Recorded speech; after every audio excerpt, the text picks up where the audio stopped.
എത്ര ലാഘവത്തോടെയാണ് കേരളത്തിന്റെ വിദ്യാഭ്യാസ മന്ത്രിയും CPM നേതാക്കളും PM ശ്രീ പദ്ധതിയിൽ ഒപ്പിട്ടതിനെ കുറിച്ച് സംസാരിക്കുന്നത്?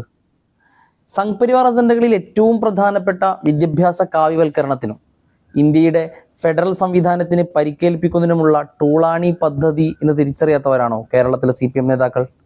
പിന്നെ എന്തുകൊണ്ടാണ് ആദ്യം ഇതിനെ എതിർക്കുകയും പിന്നീട് യൂട്ടേൺ എടുക്കുകയും ചെയ്തത്?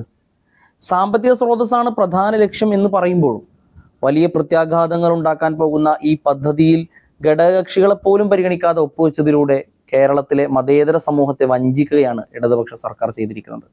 നാഷണൽ എഡ്യൂക്കേഷൻ പോളിസി നടപ്പിലാക്കുക എന്നതാണ് ഇതിലെ പ്രധാന കാര്യം. അഥവാ സംസ്ഥാന സിലബസ് മാറ്റി NCERT ടെക്സ്റ്റ് ബുക്കുകളായിരിക്കും ഈ സ്കൂളുകളിൽ പഠിപ്പിക്കപ്പെടുക. സംഘ് പരിവാർ അജണ്ടകൾക്കനുസരിച്ച് തിരുത്തപ്പെട്ടുകൊണ്ടിരിക്കുന്ന NCERT ടെക്സ്റ്റുകൾ പഠിപ്പിക്കുക വഴി വിദ്യാർത്ഥികളിലെ കാവ്യവൽക്കരണമാണ് കേന്ദ്ര സർക്കാർ ലക്ഷ്യമിടുന്നത്. അതിലുപരി NEPയുടെ പല പദ്ധതികളും സംസ്ഥാന വിദ്യാഭ്യാസ വകുപ്പിനെ പിന്നിലാക്കി കേന്ദ്ര ഇടപെടലിന് കൂടുതൽ പ്രാധാന്യം നൽകുന്നതാണ്.